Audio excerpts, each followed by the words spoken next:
आज हम देख रहे हैं कि रूही और जूही नाहर को वशीकरण से बाहर निकालने का मंत्र ढूंढ रही है, उसकी ट्रिक ढूंढ रही है। लेकिन यहाँ पर इन दोनों को कुछ हाथ नहीं लगता है। और यहाँ पर जब वह नाहर को ढूंढने के लिए रोमी के कमरे में आती है तो दोनों की नोकझोंक देखकर उसे शर्म आ जाती है, इसलिए वह वहाँ से वापस चली आती है और फिर उसके मम्मी पापा के रूम में उसे ढूंढने के लिए जाती है, जहाँ पर वहाँ पर कोई अखबार पढ़ रहा होता है।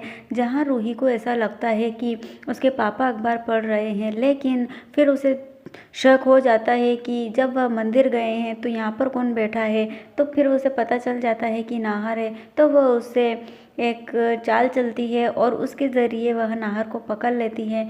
तो नाहर देखता है तो पता चलता है कि यह तो चली गई थी, फिर वापस आ गई और यह इसको ज़बरदस्ती से कमरे में लॉक कर लेती है और नाहर निकलने की कोशिश करता है। उसकी तरफ वह देखता ही नहीं है और इधर उधर देखता है, फिर भी रूही उसके पीछे पड़ी हुई है और सारे अखबार फेंक देती है उठाकर।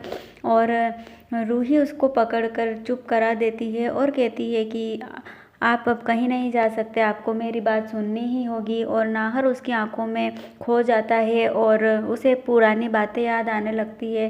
पुरानी रूही के बारे में सब कुछ धीरे धीरे याद आने लगता है और यहाँ पर रूही उसे चुपचाप बिठाती है, उससे जानने की कोशिश करती है वो उसे बाहर कैसे निकाला जाए वशीकरण से, यही वह उपाय ढूंढ रही है। लेकिन वह जब उसके पास नहीं आएगी तो उपाय कैसे ढूंढेगी, तो यही सारी बातें रूही उसके साथ करती है।